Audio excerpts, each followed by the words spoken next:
Giờ chúng ta sẽ làm phần đầu của chú mèo nhé. Các bạn nhìn, chúng ta sẽ nhìn về mặt trước. Chúng ta sẽ đi đầu của chú Hello Kitty từ hạt giữa này nhé.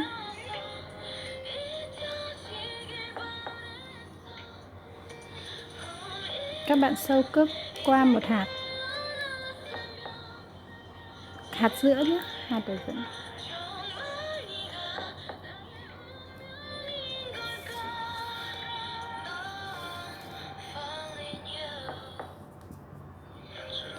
Sau đó các bạn lấy dây bên phải, các bạn sẽ kết 1 2 hạt trắng, 1 hạt đỏ và 2 hạt trắng. Sau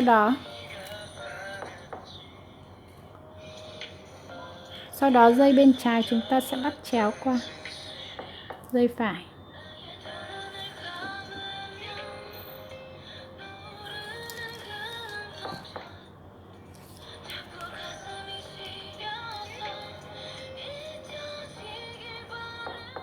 Giờ dây trái chúng ta sẽ tiến qua trái một hạt.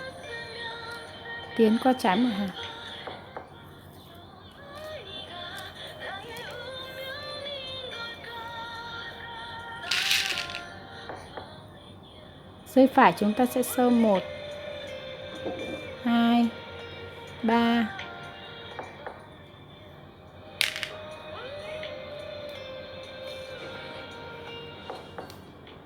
dây phải chúng ta sẽ sâu 3 hạt nhé.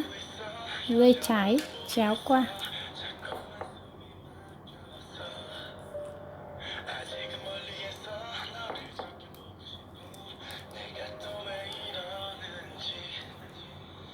Dây trái chúng ta lại tiến qua trái một hạt.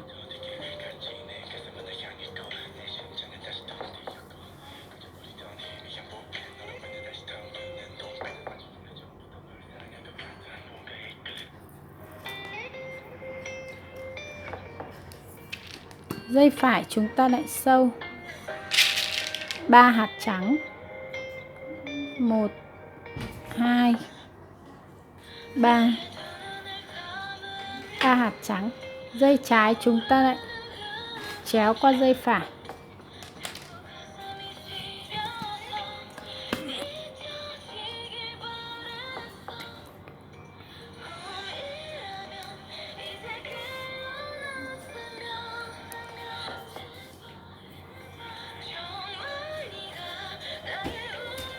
Sau đó dây trái chúng ta lại tiến sang trái.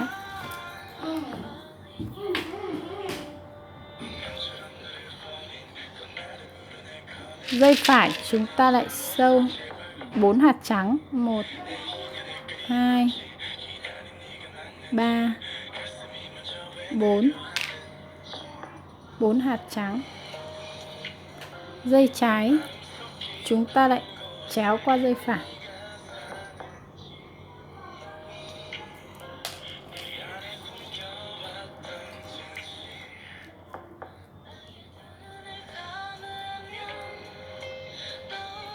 Dây trái chúng ta lại tiến về bên trái một hạt các bạn nhé.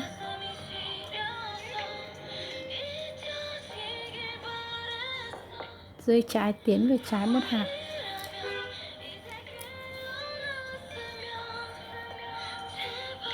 Dây phải chúng ta sẽ sâu 3 hạt trắng. 1 2 3.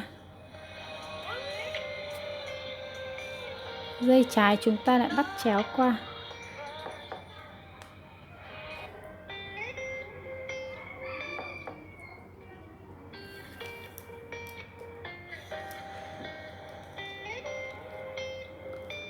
Đến kết vòng chúng ta sẽ sâu qua 1 2 hạt các bạn nhé. Dây trái sẽ tiến qua 2 hạt, tiến về trái 2 hạt.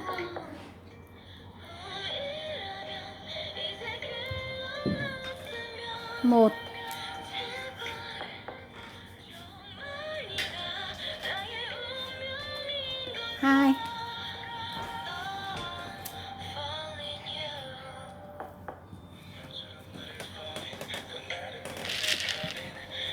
Dây phải chúng ta sẽ sâu 2 hạt trắng. Dây trái chúng ta lại chéo qua.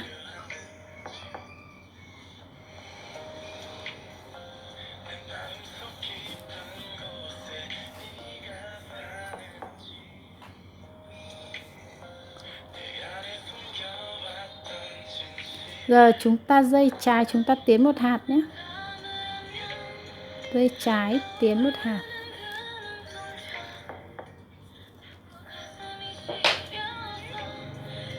Dây phải chúng ta sẽ kết 1 hạt trắng, 1 hạt đen,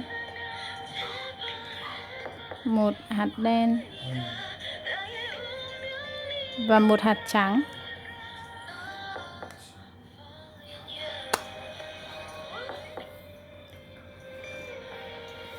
Dây trái chéo qua.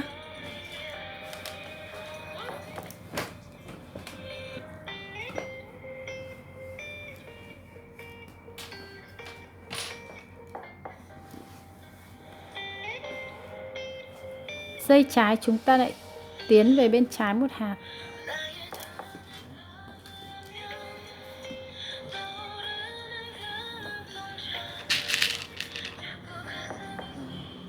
Một, hai, ba, 4. Dây phải chúng ta lại sâu 4 hạt nhé. Và dây trái chéo qua. Dây trái chéo qua.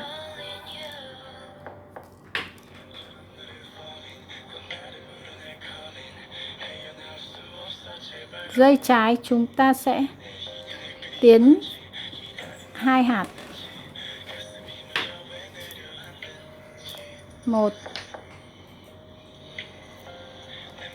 2. Dây phải chúng ta sẽ sâu.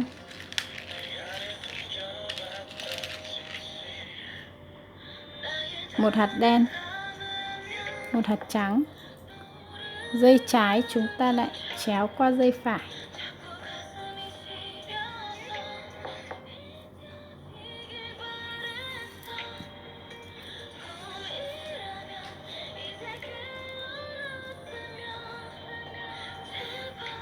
Dây trái chúng ta sẽ tiến 2 hạt. 1,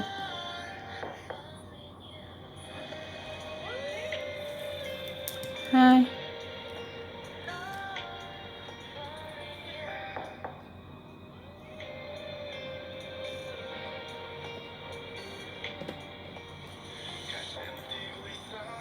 À không, xin lỗi các bạn nhé. Chỗ này chúng ta chỉ tiến 1 hạt thôi. Chúng ta sẽ về lại từ cái chỗ mắt này nhé. Đây các bạn sẽ làm lại giống mình nhé. Giờ chúng ta tiến 1 hạt thôi. Tiến về trái 1 hạt. Tiến về bên trái 1 hạt. Chưa? Tiến về bên trái 1 hạt. Và dây phải chúng ta sẽ sâu 1, 2. Dây trái chúng ta chéo qua.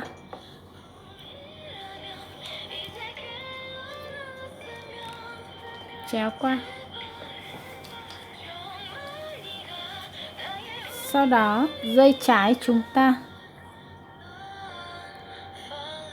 tiến sang trái 1 hạt.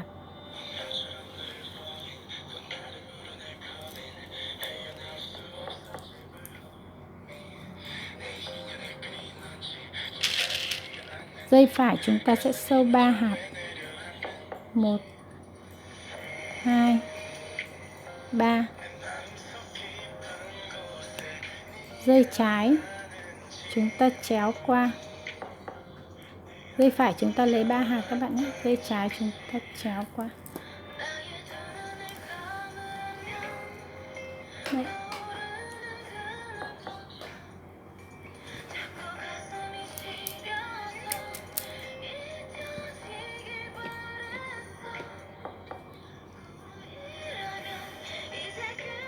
Dây trái chúng ta tiến qua 2 hạt.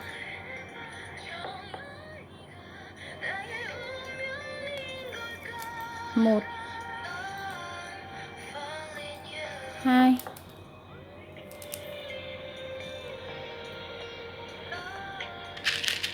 Dây phải chúng ta sẽ sâu 2 hạt. 1, 2. Dây trái chúng ta lại chéo qua dây phải.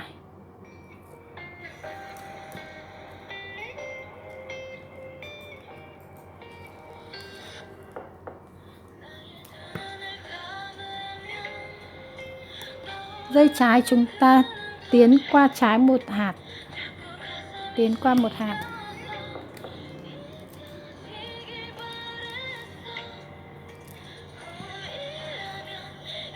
Dây phải chúng ta sẽ sâu 4 hạt. 1, 2, 3, 4.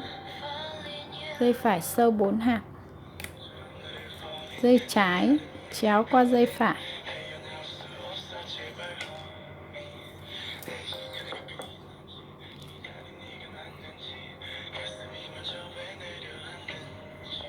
Dây trái tiến 2 hạt.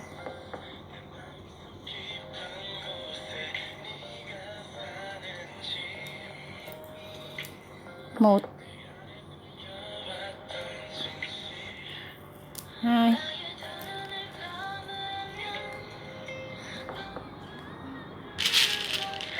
Dây phải chúng ta sâu 2 hạt. 1, 2. Dây trái chúng ta chéo qua.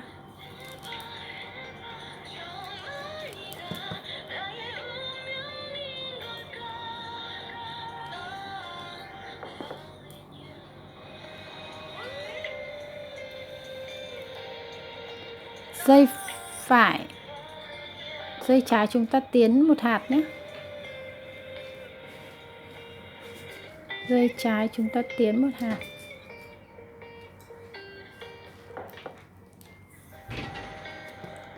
Dây phải chúng ta sâu 3 hạt trắng. 1, 2, 3. Dây trái chúng ta chéo qua dây phải.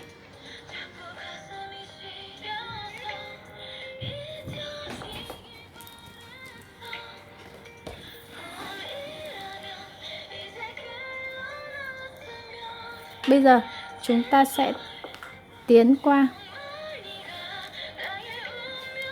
qua 2 hạt các bạn nhé. 1, 2.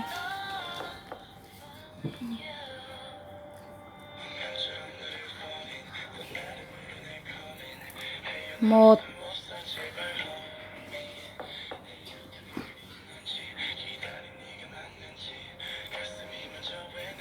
2. Chúng ta sẽ lấy 1 hạt. Dây trái sẽ chéo qua.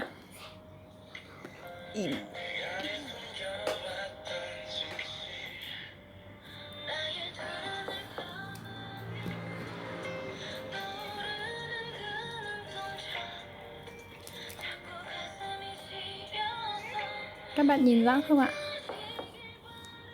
Bây giờ dây phải, bây giờ chúng ta sẽ là dây phải, chúng ta tiến về bên phải 1 hạt. Các bạn lưu ý chỗ này nhé. Bên dây phải tiến về bên phải 1 hạt. Và tiếp tục dây phải chúng ta sẽ 1, 2, 3. Dây phải chúng ta sẽ sâu 3 hạt. Dây trái chúng ta chéo qua.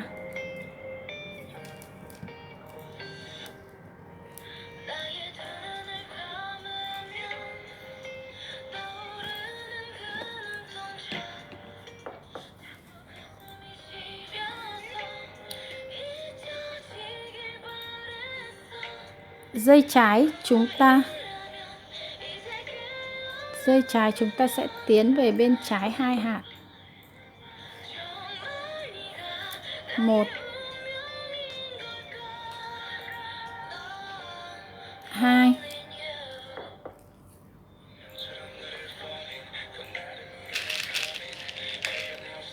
dây phải chúng ta sẽ sâu 2 hạt. 1 2 hạt các bạn nhé. Dây trái chúng ta chéo qua.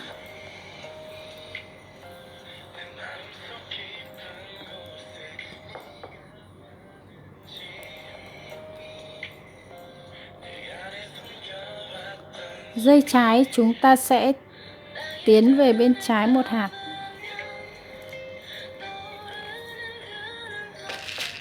Dây phải chúng ta sẽ sâu 4 hạt. 1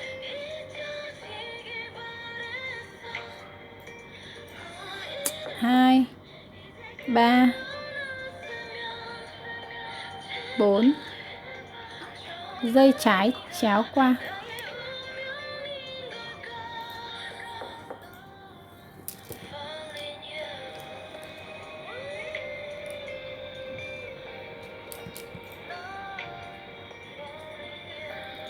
Dây trái chúng ta sẽ tiến 2 hạt.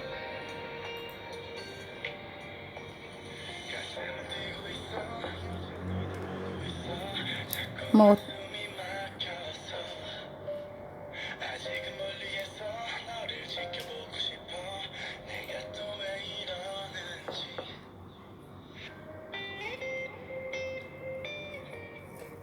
2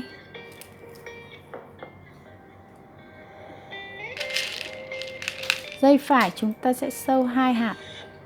1 2.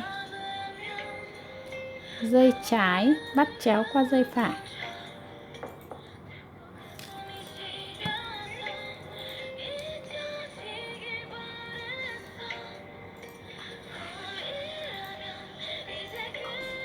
Dây trái chúng ta sẽ sâu qua 2 hạt các bạn nhé. Sâu qua 2 hạt. 1 2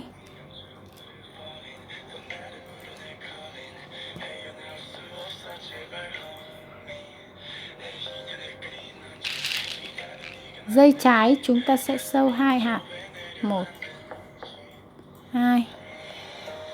Dây phải chúng ta sẽ chéo qua dây trái.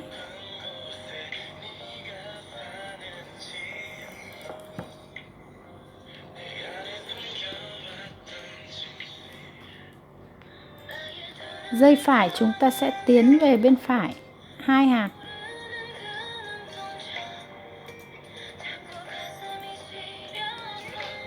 1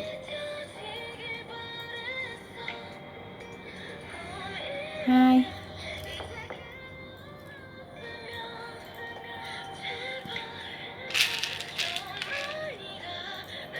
Và dây phải chúng ta sẽ sâu 2 hạt, tiến về 2 hạt và cũng sẽ sâu 2 hạt.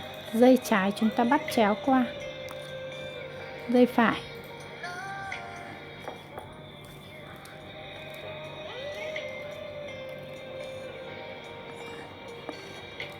Giờ dây trái chúng ta sẽ tiến qua 1 2 3 4. 1 2 3 4. Dây trái chúng ta sẽ tiến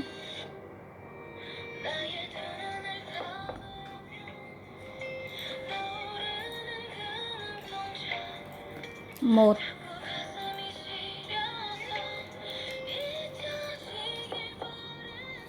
2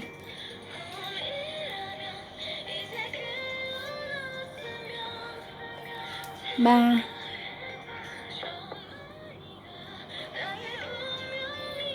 4.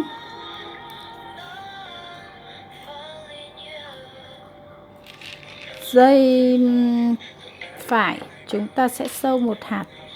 Dây trái bắt chéo qua.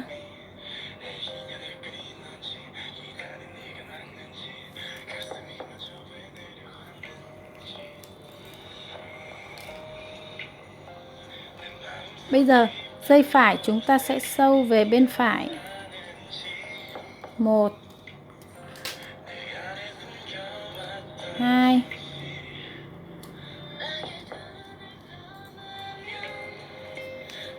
Dây trái chúng ta sẽ tiến về bên trái 1 hạt.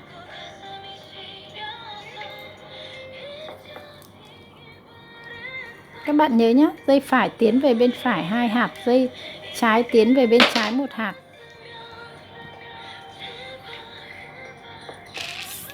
Sau đó chúng ta sẽ lấy 2 hạt. Dây phải chúng ta sẽ sâu 2 hạt, 1, 2. Dây trái chéo qua dây phải.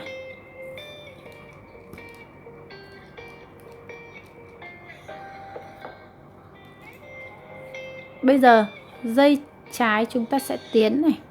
1, 2, 3, 4. 1, 2. 1, 2, 3, 4. Các bạn, dây trái sẽ tiến về bên trái 4 hạt các bạn nhé. 1,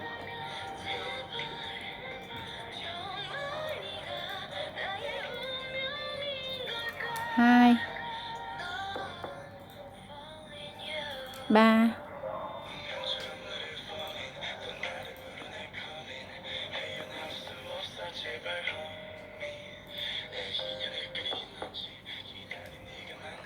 4. Sau đó dây nào cũng được, các bạn lấy 1 hạt và chéo qua. Chéo qua nha. Sâu 1 hạt thôi các bạn nhé.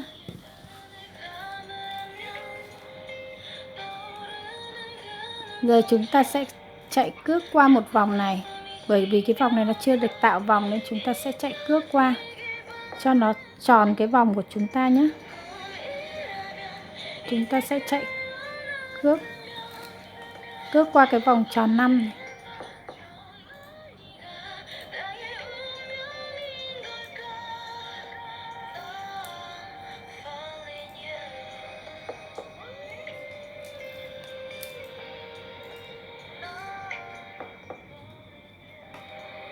Các bạn chạy cước cho nó.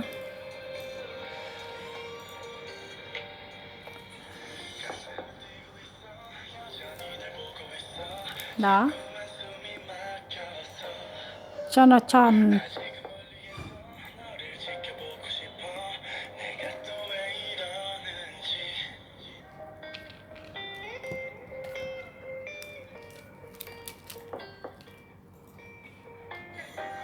Chúng đã gần hoàn thành chú mèo rồi. Giờ các bạn nhìn nhé. Chúng ta có thể tới đây. Để cho dễ thì mình sẽ dạy các bạn. Tới đây các bạn buộc luôn.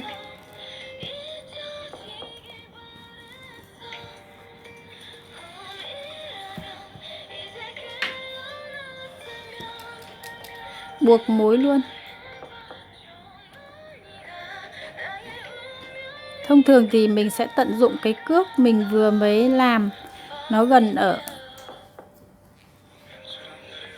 nó ở ngay chỗ tai của chú mèo rồi. Các bạn có thể tận dụng cước nếu như các bạn sau này các bạn làm quen.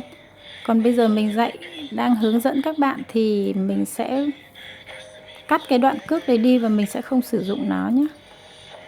Để mình hướng dẫn để các bạn sẽ nhìn rõ hơn. Còn sau này khi các bạn biết làm rồi thì các bạn có thể tận dụng chính cái cước thừa mà mình vừa mới kết.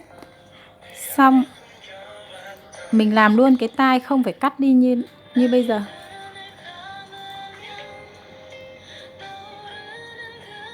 Mình sẽ giấu cái mối đi 1, 2. Không giấu được luôn.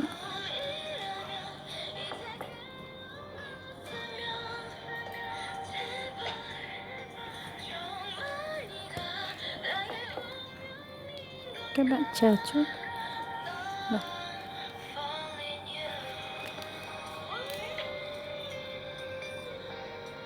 Cái cước này là do mình muốn chạy qua 1, 2 hạt cho nó không bị mất mối thôi nhé. Còn các bạn thì còn tùy theo các bạn. Các bạn không cần giấu mối cũng được. Giờ chúng ta sẽ đi làm tai của chú mèo là xong nhé. Các bạn nhìn ở mắt, vòng mắt của chú mèo. Chúng ta tiến lên trên sẽ có thêm một vòng 5 nữa, thẳng mắt lên. Tai của chú mèo chính là ở đây.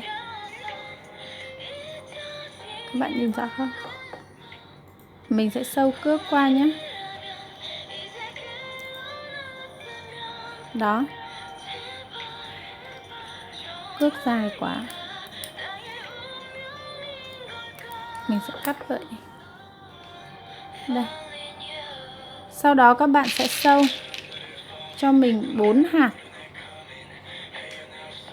1 2 3 4 4 hạt và các bạn buộc luôn thôi. Buộc.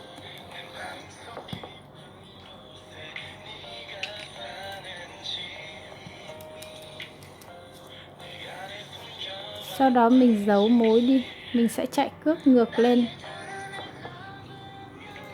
1-2 hạt để giấu mối.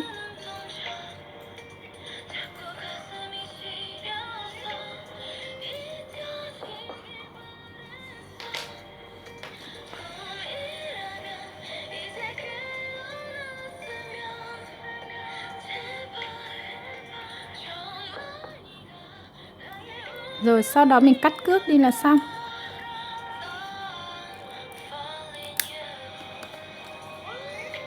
Chúng đã xong một tai một bên chú. Giờ đến bên này. Nó chính là ở hạt này các bạn nhé. Vòng 5 của mắt đến vòng 5 phía bên trên. Và hạt này chính là hạt để chúng ta làm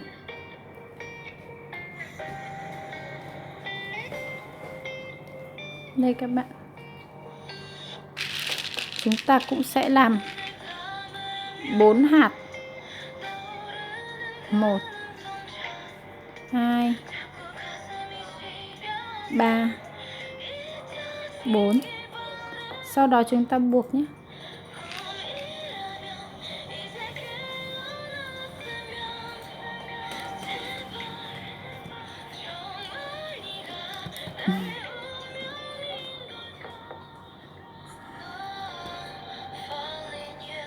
Và mình sẽ cho ngược lại.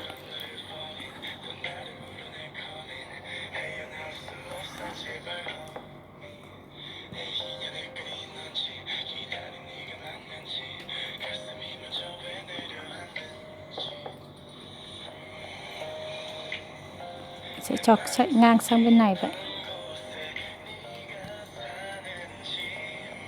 Sẽ dễ hơn. Rồi sau đó chúng ta sẽ cắt cái cước này đi thôi.